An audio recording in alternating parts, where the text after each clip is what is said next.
जय बजरंग बली की। कैसे हैं? यूट्यूब की दुनिया में पहली बार ये रहस्य हनुमान चालीसा का आप सभी लोगों के सामने उजागर चमत्कार को नमस्कार कर रहा है। प्यारे दर्शकों, ये जो आज हनुमान चालीसा के पाठ और साधना सिद्धि का तमाम जो वीडियो पड़ी हैं, उन सभी पर से आज एक ऐसे गुप्त रहस्य से पर्दा उठा रहा हूं जो ये बड़े बड़े साधक, उपासक और ये जो भगत लोग होते हैं इसका प्रयोग करते हैं।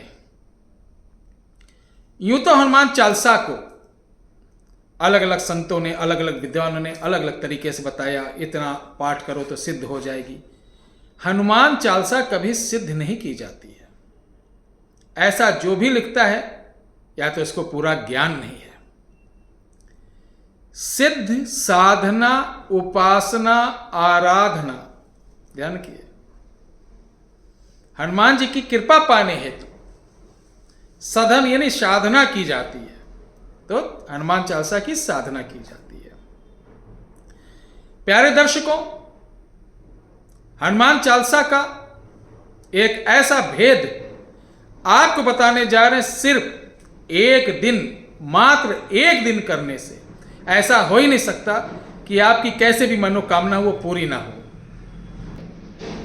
और हनुमान जी की जो स्तुति है,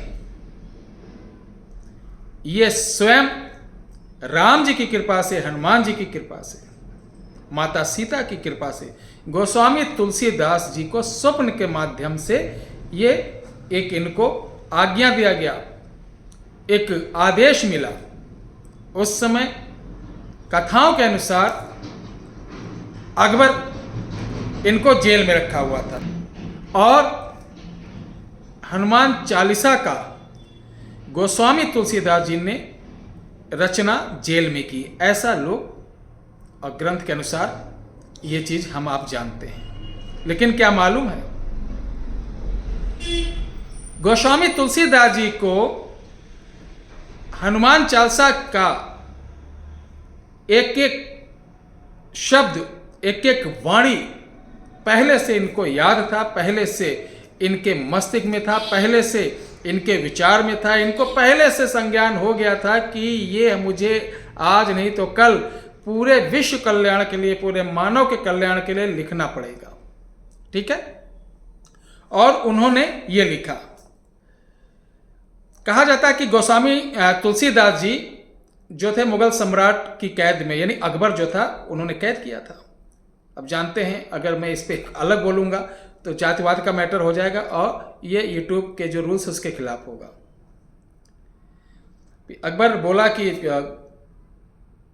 इनसे, गोस्वामी तुलसीदास की मेरे प्रशंसा में कुछ लिखिए। इस पर उन्होंने मना कर दिया। गोस्वामी तुलसीदास ने कहा कि मैं एक ऐसी चीज लिख रहा हूं, अगर आप उसका पाठ करेंगे तो आपके अभी तक जितने कुकर्म हैं वो सत्कर्म में बदल जाएंगे। अभी भी समय है, प्रभु की शरण में आ जाओ। ऐसा सुनने के बाद और क्रोधित उन्हें बंदी बना लिया। लेकिन उन्होंने उनकी प्रशंसा में कुछ नहीं लिखा। कहा जाता है कि उसी समय हनुमान चालीसा का लगातार पाठ करने से ही उनके संकट दूर भी हो गए थे। ठीक है? और इसमें हनुमान चालीसा में संकट मिटे कटे सब पीरा, जो सुमरे हनुमत बलबीरा, ये पंक्ति मिलती है। यानी अगर इसका भी 100 बार जाप प्रतिदिन किया जाए तो समस्त प्रकार के संकटों से मुक्ति मिलती। लेकिन इसका जाप ये नहीं, इसका तरीका होता, नहा धो करके धूप दीप दिखे हनुमान जी के मंदिर में उनके सामने बैठकर ऐसा करना चाहिए। लेकिन आज हम बताते हैं कि हनुमान चालीसा का वो जबरदस्त, कि हनुमान जी सिर्फ एक ऐसी पावर है जिसके सामने अगर हनुमान जी से कुछ मांगा जाए तो इनकार ही नहीं करते, उनको सम्मुख रखता है। तो चलिए मैं बताता हूं। प्यारे दर्शकों, जब रावण सीता जी को हर के लेके गया था और हनुमान जी आए थे पता लगाने, तो रामचंद्र जी एक मुंदरी दिए थे। तो सबसे पहले अशोक के पेड़ पर वो गए और माता जी अशोक के पेड़ के नीचे बैठी, तो उन्होंने सबसे पहले मुंदरी गिराई।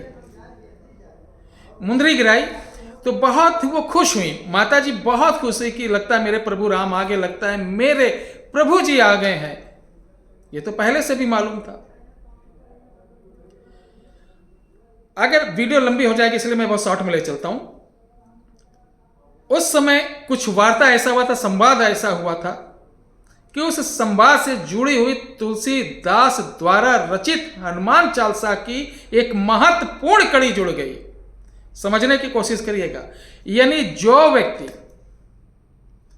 किसी भी शुक्ल पक्ष के मंगलवार को संपूर्ण व्रत रहकर दक्षिण मुख होकर लाल आसन पर लंगोट पहनकर ब्रह्मचर्य का पालन करके एक दिन में 108 पाठ अशोक के वृक्ष के नीचे माता सीता राम लखन सहित पूजन करके अगर जाप कर लेगा तो मैं वादा करता हूं, दावा करता हूं, इतना मुझे विश्वास है कि आपका कैसा भी संकट होगा वो अतिशीघ्र दूर होगा। मुझे अपने हनुमान जी पर भरोसा है, मुझे अपने रामचंद्र जी के ऊपर भरोसा है, और जिन संत द्वारा ये महाप्रसाद दिया गया मुझे उन पर भरोसा है। कुछ नहीं करना, सिर्फ ऐसे कर लीजिए। 108 पाठ करने के बाद गूगल की ओम हन हनुमते नमः के नाम से 108 आहुति दे देना और बंदरों को चना गुड़ या गाय को खिला देना। आपका पूरा अनुष्ठान एक दिन में संपूर्ण होगा और आप वर्ष भर के लिए सुपर पावर, यानी आपके अंदर गजब की एनर्जी रहेगी। आपका कोई बाल बांका नहीं कर पाएगा। आपके समस्त प्रकार के कार्य चुटकियों में बनते चले जाएंगे। शत्रु का विनाश होगा। मार्ग जो बाधित रहेंगे खुल जाएंगे। शनि राहु केतु आपको नमस्कार करके पीछे हट जाएंगे। ये प्रयोग बहुत ही जबरदस्त है, इसको करिए, लाभ उठाइए। और आपसे मेरा एक निवेदन है, मुझे बाबा या मैं कोई तांत्रिक या कुछ ऐसा नहीं, मैं सिर्फ सनातनी हूं, आपका सेवक हूं। वीडियो को ज्यादा से ज्यादा इस प्रकार से शेयर कर दें कि यह जानकारी आज तक किसी किताब में, किसी मीडिया में, किसी यूट्यूब पर, किसी अन्य सोशल मीडिया पर नहीं दी गई। ये एकदम गुप्त है, महागुप्त है, और इसका वार, इसका प्रकार, इसका कभी भी ऐसा नहीं होगा कि इसका फल आपको ना मिले।